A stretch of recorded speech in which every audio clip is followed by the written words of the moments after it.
शिव पूजन, लक्ष्मी पूजन, कई पूजा में प्रयोग किए जाने वाले ये कमल गट्टा, इसी से मैंने उगाया है ये कमल का छोटा सा पौधा। ये मेरा फर्स्ट एक्सपीरियंस था जो कि काफी सक्सेस रहा है। तो चलिए आप लोगों को भी आज मैं दिखाती हूँ इसका पूरा प्रोसेस, कैसे मैंने इसे उगाया है, कैसे शिफ्ट किया है, और आज मैं इसकी फिर से रिपोर्टिंग भी करने वाली हूँ। ये सारी चीजें आज की वीडियो में आपको दिखाती हूँ। काफी समय से मैं कमल का पौधा घर पर उगाना चाहती थी, पर मुझे मच्छर फैलने का थोड़ा सा डर था। ये प्लांट मैंने कुछ अलग तरीके से लगाया है जिससे मच्छर भी नहीं आएंगे और कमल भी खिलेंगे। नवरात्रि पूजन से निकले हुए कमल गट्टों को देखकर मैंने सोचा इसे उगा ही लेते हैं। पौध लेने में मुझे कुमुदनी और कमल की कोई भी पहचान नहीं थी, क्योंकि कुमुदनी और कमल इन दोनों के ही प्लांट लगभग एक जैसे ही होते हैं। मुझे कमल का असली प्लांट चाहिए था और कमल उगाने का ये प्रयास मेरा बिल्कुल सफल रहा। ये सारा प्रोसेस आप लोगों के साथ भी शेयर करती हूँ। शायद आप लोगों के यहाँ भी ये कमल गट्टे पड़े हों तो इन्हें फेंकने की बजाय आप इनसे पौध तैयार कर सकते हैं। तो सबसे पहले तो इसकी रिपोर्टिंग कर लेते हैं।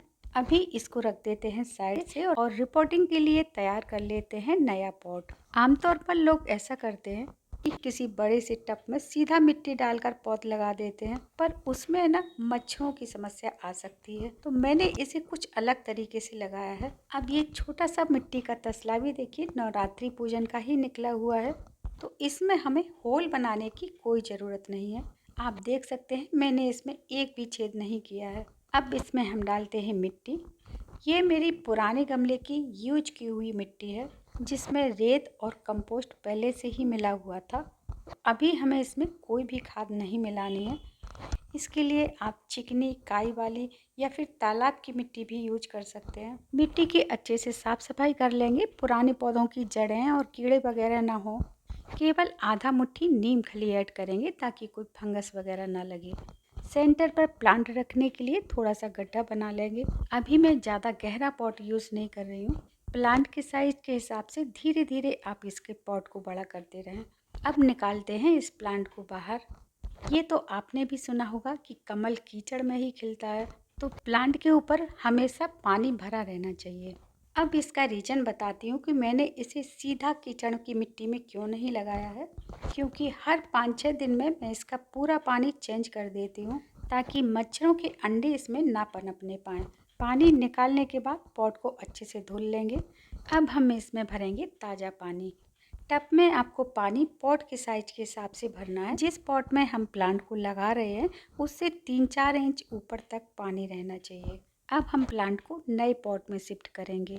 ये काम आपको बहुत ही सावधानी से करना है क्योंकि पानी में डिप की हुई जड़ें बहुत ही जल्दी टूट सकती हैं। बहुत ही धीरे से इसको आराम से निकालना होगा।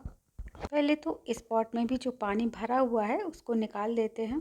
आप देख रहे होंगे पॉट के साथ साथ इसकी जो ब्रांचेज हैं उसमें भी थोड़ी सी काई लगी हुई है, पर इससे पौधे को कोई नुकसान नहीं होगा क्योंकि पानी में डिप होने की वजह से मिट्टी इसकी अभी बहुत ही ज़्यादा सॉफ्ट है। सीधा निकालने से प्लांट की जड़ें खुल सकती हैं। इस तरीके से पलट के से आराम से निकाल लेंगे और सीधा इसको ट्रांसफ़र कर देंगे नए पॉट में। पॉट को टब के अंदर डालने से पहले मिट्टी को अच्छे से गीला कर देंगे। मिट्टी को एक लेवल पर लाकर थोड़ा सा सेट कर देंगे। अब इसे धीरे से पानी से भरे हुए टब में रख देंगे इस तरीके से। अब मैंने यहाँ पर एक गलती क्या की है वो आप मत करिएगा। नीम खली को मैंने तुरंत ही अभी ऐड किया है जिससे इसके कुछ तिनके पानी में डिप करने के बाद ऊपर तैर के ये देखिए आ रहे हैं। तो आपको क्या करना है, रिपोर्टिंग के 8 दिन पहले ही मिट्टी में सारी चीज़ें मिक्स करके पानी भर के रख दें। इससे ये मिट्टी में जो ऊपर तिनके तैर के आ रहे हैं ये सरफेस पर ही सेट हो जाएंगे, क्योंकि ऊपर का जो पानी है ये साफ़ सुथरा दिखना चाहिए। इन तैरते हुए तिनकों को थोड़ा बहुत हम निकाल लेते हैं। अभी इसकी पत्तियां देखिए एकदम से ग्रीन हैं और ये 2 पत्तियां अभी 1-2 दिन में और निकलने वाली हैं। चलिए अब देखते हैं इसके उगाने से लगाने तक का प्रोसेस। ये जो सीड्स है इनको अगर हम ऐसे ही पानी में छोड़ देंगे तो ये बहुत ही दिनों में अंकुरित होंगे और हो सकता है ये सड़ भी जाएं। तो हमें करना क्या है, किसी दरदरी से सरफेस पर या किसी इस तरह के पत्थर पर इन बीजों को घिस लेना है। अब घिसते समय आपको ध्यान रखना है कि जिस तरफ इसका अंकुर होता है उस साइड से नहीं घिसना है, साइड से या अंकुर की अपोजिट साइड से इसे घिसेंगे। तब तक घिसना है जब तक इसकी अंदर की परत इस तरह से नहीं दिखने लगती है। अब हम इसे कांच की ट्रांसपेरेंट बाउल में साफ पानी भरकर छोड़ देंगे और ध्यान से हर रोज इसका पानी चेंज करते रहना है। लगभग 4 से 5 दिन में इनमें अंकुरण शुरू हो जाएगा। पानी डेली चेंज करना इसलिए ज़रूरी है क्योंकि फंगस इसमें बहुत जल्दी आ जाता है। आप इसे ऐसी जगह पर रखेंगे जहाँ पर 1-2 घंटे की धूप आती हो। अभी मैं आपको पुराना अपडेट दिखाती हूँ। ये देखिए 5-6 दिन में आपको इस तरह से छोटा सा अंकुर दिखाई देगा और 10 से 15 दिन में इस तरह से एक लंबी सी स्टिक आपको नजर आएगी। जैसे ही एक नए पत्ते की शुरुआत आपको दिखती है, आपको मिट्टी में इसे शिफ्ट कर देना है। ये सीड्स मैंने अलग अलग टाइम पर भीगने के लिए डाले थे, तो इनका जर्मिनेशन भी अलग अलग टाइम पर हो रहा है। जो बीज अच्छे से जर्मिनेट हो गए हैं उनको हम मिट्टी में शिफ्ट कर देंगे, बाकी के इसी पानी में डाल देते हैं। अब कुछ लोग कंफ्यूज होते हैं कि इसमें खाद क्या देनी है। तो देखिए, जब तक इसमें 8-10 पत्तियां नहीं आ जाती हैं तब तक हमें इसमें कोई भी खाद देने की ज़रूरत नहीं है। अगर आप छोटे से प्लांट में खाद डालेंगे तो पत्तियां पीली होने लगेंगी या जलने लगेंगी। सर्दियों में ये डोरमेंसी में जाता है, तो छोटा या बड़ा कोई भी प्लांट हो, दिसंबर जनवरी में किसी तरह की खाद नहीं देनी है। अगर बड़ा मैच्योर प्लांट है तो आप अक्टूबर या नवंबर की शुरुआत में ही ये खाद डाल सकते हैं। ये है NPK 20-20-20 या फिर आप 19 भी ले सकते हैं। इसमें नाइट्रोजन, फास्फोरस, पोटेशियम तीनों चीजें बराबर मात्रा में होती हैं। खाद देने का तरीका और मात्रा आप ध्यान से देखिएगा, बिल्कुल भी ओवरडोज नहीं करनी है। केवल 2 ग्राम NPK को किसी छोटे से कपड़े के टुकड़े में इस तरीके से डालकर पोटली बनाकर इस तरीके से इसे रबड़ बैंड से बंद कर देंगे या फिर आप गांठ भी लगा सकते हैं।